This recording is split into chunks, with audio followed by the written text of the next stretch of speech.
Bueno, queridos patitos, estamos con la economía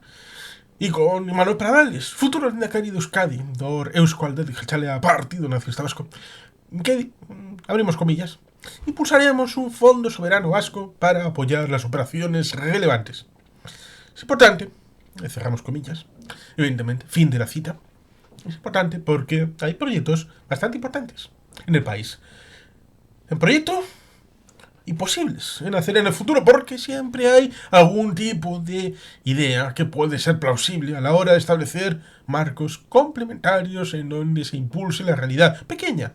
del País Vasco. País pequeño, pero potente en sus gentes, en sus capacidades, en sus tecnologías, en sus innovaciones.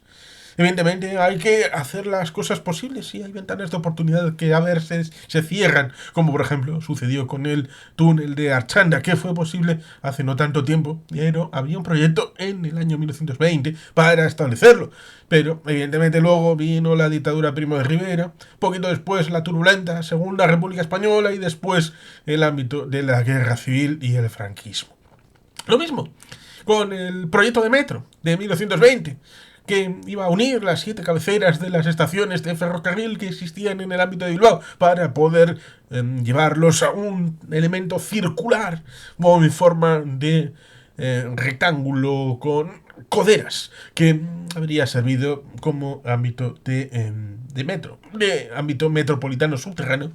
en ese año 1920, poquito después de la inauguración del metro de Madrid, pero tampoco fue posible debido a todas esas vicisitudes institucionales. Y como eso hay muchos otros elementos. El superpuerto exterior en el Abra no es posible sino hasta 1992 y estamos en esos asuntos referidos a lo que la infraestructura tiene que ver con el subfluvial entre el ámbito de Guecho y Portugalete, entre el ámbito de la avanzada al inicio en la zona de la obra de Néstor Basterrechea, Monumento al Óxido, que suelo decir yo, que es el ámbito de la obra que está cerca de Artaza, que bajaría por la parte de abajo de la ría hasta salir al lado del Bayonti, al otro lado, haciendo un mallado en la ría, lo cual evidentemente confluye con el Bidegorri al lado de la ría, la confluencia de 6 municipios con Bilbao para el tema del intercambio de bicicletas y otros elementos de taxonomía verde en el ámbito del intercambio de población a nivel de tránsito humano. Y evidentemente, esto de la economía tiene que ver con proyectos, ya sea los parques de ciencia y tecnología, Zamudio, el nuevo Davanto, con la energía como hay como vehículo para el establecimiento, y muchos otros proyectos que han ido pudiéndose establecer. Hemos de recordar ciertamente un pequeño detalle. Estos fondos soberanos tienen bastante que ver con la acumulación de capital. Una acumulación de capital de la que en buena medida algo saben los vizcaínos y los vascos, en tanto en cuanto en el siglo XIX fue fundamental la acumulación propia de capital ligada en parte a la minería, a la zona de margen izquierda, en captaciones, referido a todos estos potentados que en general tenían su vivienda en la zona de Neguri, pero tenían su trabajo en el otro lado, en la zona precisamente de las minas, como por ejemplo Horacio Echevarrieta, que tenía su vínculo con las minas, también con el ámbito marinero y ciertamente tenían esa acumulación que fundó por ejemplo el puerto en ese momento. Churruca quiso hacer una torre de 400 metros, no le dejaron, cosas que pasan. También fundó el ámbito del Banco de Bilbao a mediados del siglo XIX, creo que fue en 1857, y luego a comienzos del siglo XX se fundó el Banco de Vizcaya. Por tanto, se genera ese ámbito del capital, el ámbito de la creación de la Bolsa de Bilbao, antes de la de Barcelona, después de la de Madrid, la segunda bolsa de valores del Estado español. Por tanto, ahí tenemos una acumulación de capital, sobre todo en la segunda mitad del siglo XIX, que fundamentalmente estableció luego lo que puede ser la incorporación de la acería compacta de Vizcaya, que bueno, la predecesora evidentemente no es lo que está en Sestao, sino lo que estaba en la Vega de Ansio, Altos Hornos de Vizcaya, y todo esto que evidentemente sería prolijo de hablar, y que en el año 88-89 la situación en el Congreso de Diputados llevó a que cierto gobierno socialista dijera que prefería la muerte de la siderurgia en Vizcaya para poder salvar la siderurgia en Asturias. Cosa de elección, lo mismo que tenemos otros ejemplos referidos al franquismo intentando hacerla a altos hornos en Sagunto para tratar de fastidiar a los altos hornos de Vizcaya. Cosas que pasan. Y por tanto, luego se dirá que es que el franquismo fue beneficioso para la industria en el País Vasco. Pues va a ser que no, va a ser que no. Algunos vascos se beneficiaron del franquismo, sí, claro, es cierto. Y muchos con 8 apellidos vascos que evidentemente tenían mayor querencia por el saludo a la romana que a otras cosas. Pero bueno, el franquismo es el franquismo y la historia es la historia. Y evidentemente uno debe de ir a otros pagos para comprender esto de los fondos soberanos. Porque podemos poner varios ejemplos. Un ejemplo de fondo soberano es el típico de Noruega, que tiene inversiones en varios elementos industriales del mundo, como pueden ser grandes tecnológicas, empresas de redes sociales, y por tanto ahí nada que objetar, salvo el pequeño detalle, que lo tienen porque en los años 70 en el Mar del Norte se descubrió un oro negro que en la crisis de los años 73 y adelante, con el ámbito de las consecuencias de la guerra del perdón, del Yom Kippur, tenemos esa situación en donde fue rentable la extracción de crudo en el Mar del Norte. Se sabía que existía, pero no era rentable porque era difícil ir hacia abajo, cogerlo, pero luego fue posible y desde ese momento Noruega es uno de los grandes países productores de hidrocarburos. Y desde ese ámbito, el dinero que salía de la zona de Noruega se iba depositando en ese ámbito del Fondo Soberano para luego, a través de él, tener una suerte de participación del Estado en ámbito internacional para garantizar el presupuesto, el sistema de pensiones, lo cual permitía también otros gastos de larga duración que sobrepasaban el hecho presupuestario de cada año. Por tanto, ahí tenemos una ligazón que también tiene el Fondo Soberano de Qatar, por ponerlo como un ejemplo del Fondo Soberano típico de Oriente Medio. Por supuesto, Qatar ha sido bendecido por petróleo y por gas, y por tanto ahí tenemos los resultados de ese dinero que al final ha acabado no solamente dando unas dádivas a la población en forma de un dinerito, como por ejemplo lo vemos en algún que otro capítulo en la serie de Northern Exposure, doctor en Alaska, bien dicho en castellano, donde la secretaria del doctor Fleischmann, que es nativa, recibe un cheque cada X tiempo referido a los beneficios de los hidrocarburos que le revierte a su tribu y por tanto reciben un dinerito. Por tanto, se ve claramente que está porque quiere estar, no porque necesita el trabajo para con el doctor Fleischmann. Pero bueno, ciertamente, en el ámbito de Qatar también tiene una diversificación porque dijo algún emir de estos que mi abuelo iba en camello, mi padre iba en Mercedes, yo voy en avión y mi nieto volverá a ir en camello. Porque no quieren hacer veraz esa aseveración, pues evidentemente tienen que cambiar la diversificación, sobre todo cuando el zumo dinosaurio tal vez tenga los días contados y vaya a desaparecer en algún caso. Y el gas, como energía de transición, también tenga complicado el futuro a la hora de búsqueda de taxonomía verde y que la situación del gas es todavía peor que la situación de la energía nuclear en la búsqueda del ITER, pero la energía de fusión es algo que todavía está en deseo y la de fisión es taxonomía verde. Las otras energías de tipo renovable pues son más preferibles. Por lo tanto, se quiere una diversificación que, por ejemplo, está intentando también, no solamente lo hizo Emiratos Árabes, sino también Arabia Saudí. Pero evidentemente todos estos fondos soberanos, como el de Qatar, tienen bastante que ver con un elemento como es el gas o el petróleo. En el caso vasco no hay gas, no hay petróleo para nutrir las fauces del Fondo Soberano Vasco. Eso sí, hay un pequeño detalle. El pequeño detalle es el hecho de que sí hay gas. No se sabe cuánto. se ha obligado, a través de la nueva ley de transición ecológica que se ha aprobado en el Parlamento Vasco, a tratar de eliminar cualquier relación con la industria del gas, a pesar de que es tan importante en el puerto de Bilbao, a pesar de que retranqueado en la parte de atrás, en la zona de Muskiz, hay una refinería y evidentemente el tema de los hidrocarburos, ya sea gas o petróleo, tiene importancia en la economía de Vizcaya y tiene importancia a nivel de impuestos y a nivel, por tanto, de recaudación. Pero lo que se ha negociado es la salida del capital público referido de estas industrias. Vale. Pero eso no negaría el hecho de que, bueno, hasta ese momento hay una situación en Navarrete en donde hay una empresa que está participada por el Ente Vasco de la Energía, que es la única que a día de hoy puede sacar gas del subsuelo en el Estado español. Eso sí, resulta curioso porque se importa de Argelia, se importa de Rusia para vendérsela a Marruecos y por tanto hay asuntos que merecerían algún tipo de explicación más allá del cliché, más allá de lo popular. Y es que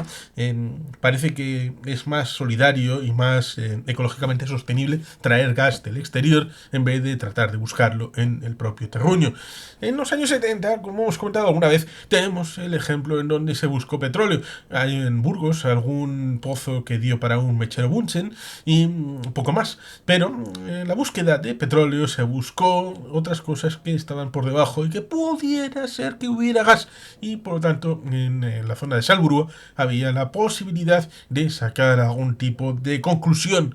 para la exploración, no para la explotación, pero se quiso prohibir y se prohibió a través de Podemos la exploración siquiera para saber si hay gas por el subsuelo. Eso sí, evidentemente, si hubiera gas y hubiera gas en abundancia, quizá pudiera no servir para los propósitos de una transición ecológica, porque eso ya estaría superado debido a las políticas públicas ya elaboradas, pero pudiera servir para nutrir con ese gas vasco parte de ese fondo soberano que pudiera ser ese fondo soberano vasco. Y por tanto hay que tener todas las herramientas plausibles para esas palancas de construcción del mañana, con las herramientas que nos ha sido dado por la madre naturaleza y que evidentemente son algo que debe de ponerse en común y para beneficio de toda la comunidad y de toda la sociedad, la de hoy y la del mañana. Y eso podría ser con esa exploración del subsuelo vasco para saber qué elementos tenemos, ya sea el gas o tal vez si tenemos algún tipo de elemento mineral que pudiera ser sustituto de aquellas invectivas que se hacían en el siglo XIX referido a la margen izquierda y otras partes del país en donde el hierro, por poner un ejemplo, servía para a acumulación de capital y crear empresas como la citada Altos Hornos de Vizcaya o los diversos bancos, empresas industriales, la acumulación de empresas internacionales, la Babcock Wilcox, la General Electric, que llegaron a Euskadi y que evidentemente generaron en el marco de la guerrilla de Bilbao un entorno industrioso que, bueno, tuvo consecuencias, pero actualmente si hubiera un marco de minería en el País Vasco no sería exactamente igual al que ocurrió en el pasado, porque hemos aprendido bastante, las derivas de la historia ha tenido su impacto, la protección del trabajador es algo distinto y evidentemente sería bastante más razonable que en busca de estos minerales raros, en caso de que existieran en el País Vasco o de algún otro elemento, en vez de comprárselo a China, poder cumplimentar ese elemento también importante en la transición ecológica, poder hacerlo desde el ámbito vasco. No sé qué tenemos y por tanto ahí tenemos que ser muy fieles a la búsqueda patriótica de la transformación desde lo endógeno, desde lo local, desde la situación de lo que hay en el País Vasco. Y esto me lleva a Israel. Israel es la Startup Nation. No tiene hidrocarburos, aunque ahora sí, Leviatán es una potencia que ha abierto la posibilidad de suministro de gas a Jordania, incluso a Egipto, y que evidentemente está dentro del marco de las aguas territoriales de Israel, en el marco de la zona de Chipre, y que puede tener potencial o no para el futuro, pero no ha sido objeto del ámbito de lo que es el Fondo Soberano Israelí, porque en los años 80, un país que venía desde la construcción del Estado por Ben Gurión en Tel Aviv en 1948, con toda la dificultad que supuso luego la guerra de independencia y todas las derivadas posteriores, Era un país pobre, era un país con kibutzín, cooperativas agrícolas y una población que vivía un poquito en la subsistencia, pero tuvieron una idea en los años 80 con los gobiernos que eligieron de tratar de transformar el país con una cultura de la inventiva, de la innovación, creando un nicho específico referido a empresas tecnológicas y esto con unos mini fondos que pudieran servir para la nutrición de estas empresas ligados en primer lugar para lo militar, que era un sector que había sido obligadamente desarrollado y que evidentemente había la posibilidad de ir generando circuitos de autocrítica en el ámbito militar para ir mejorando y eso llevado a lo civil a través de estos circuitos de ámbito tecnológico empresarial y evidentemente luego estas ideas con el concepto startup antes de que existiera ir creando empresas que fueran creando un marco general que pudiera revertir el dinero prestado en ese propio fondo. Y por tanto, ahí se empezó con muy poca cosa, con una política de hormiga, yendo poquito a poquito durante 40 años, estableciendo elementos que ciertamente es algo parecido a lo que pueda uno pensar respecto a los vascos y la máquina herramienta, referido a lo que hicieron los israelíes en lo tecnológico y lo industrial y lo militar, referido a la idea de, bueno, esto es lo que está petando en este momento, vamos a copiarlo pero adaptarlo para traerlo a nuestro terreno y que sirva a nuestros propósitos, cosa que alguna vez han acusado en algunos ámbitos en los años y décadas precedentes de los vascos en máquina herramienta, por ejemplo en Alemania, en ferias de otros países, y evidentemente no nos debería resultar ajenos el hecho de adaptar cosas que están bien en otros lugares, pero hacerlas nuestras y que luego ese material pueda ser extensible a otros lugares como marca del país, ya sea Euskadi o Israel. Y por tanto, el ámbito de la situación del Fondo Soberano de Israel ha llevado a que las empresas tecnológicas de Israel sean el segundo país después de Estados Unidos que más empresas coticen en el Nasdaq, en el índice de Nasdaq tecnológico de los Estados Unidos en Nueva York. Por tanto, tenemos estos ejemplos referidos al ámbito del Fondo Soberano, como es el ámbito de Noruega, de Qatar y de Israel. Y por supuesto tenemos otro elemento, y es que cuando se fusionó la fusión fría de las cajas de ahorros de Kutxabank, debido al hecho de que no tenemos la palanca del BBVA como una palanca nacional, sino solamente para el tema de impuestos, con la sede social en Bilbao, en la Plaza San Nicolás, pero las decisiones se toman en Madrid, lamentablemente,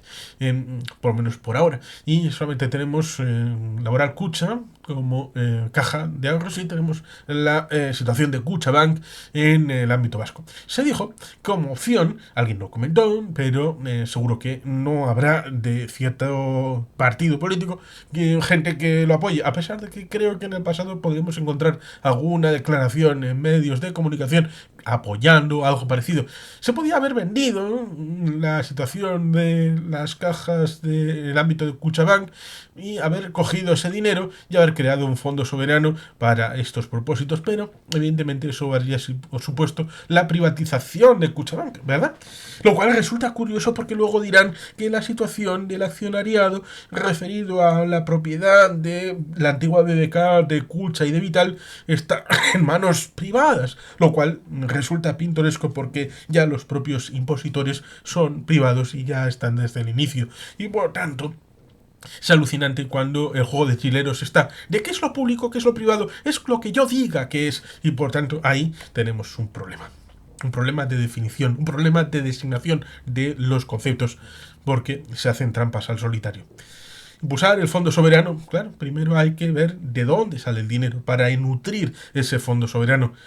Porque evidentemente debe ser un capital acumulado importante a la hora de poder luego decidir, y depende de quién pueda decidirlo, porque son elementos que seguro el candidato Imanol Pradales lo va a especificar, pero simplemente por el hecho del titular y de las reflexiones que me sugieren a propósito, me parece una idea interesante a explorar, pero no solamente por este hecho, sino por lo que he comentado de que otros países lo han llevado a término, pero para eso hay que tener una valentía referido a autocomplejos que uno debe de superar, referido a la búsqueda de gas dentro del país, a la búsqueda de elementos que nutran con capital constante, de flujo de capital en ese fondo soberano para tratar de incorporar las grandes masas para tener un músculo financiero importante. Tenemos Kutxabank, de alguna manera. Tenemos el BBVA, que no sabemos si podrá volver a nacionalizarse, entendido lo de nacionalizarse no en el término de la propiedad, sino en que puede hacer causa nacional, lo mismo que aparentemente hace a Banca, referido a Galicia. Y la idea siquiera que Emilio Botín, ahora Ana Patricia no, pero Emilio sí tenía un marco referido a Cantabria, de alguna manera. Ahí tenemos el asunto de lo que es la neocueva de Altamira, referido a la propia familia, los Sáez de Santuola, el ámbito del Centro Botín, la entrada de Santander, la entrada en el ámbito de la bahía, por el tema de los jardines de Pereda, y por tanto había un compromiso que parece que Ana Patricia se ha desvanecido, pero digamos que ahí estaba bastante circunstancia que quizá siquiera se pueda intentar con Carlos Torres, no sabemos si con el que pueda venir después, con una figura de aportación, como por ejemplo el Banco de Vizcaya hacía referido a Barreiros, pero Barreiros en un determinado momento, a diferencia de el señor Amancio Ortega, transitó la sede social de su empresa, de Barreiros, de Galicia, a Madrid, cosa que en la zona de Arteixo es donde está la sede de Inditex, hasta el punto de que el aeropuerto de A Coruña subsiste por la realidad de la propia sede de Inditex en Arteixo. Dicho por un amigo. Y por tanto ahí tenemos una realidad en donde el Fondo Soberano necesita de esa evolución, de esos conceptos, de esa formulación más detallada, y para hacerlo se necesita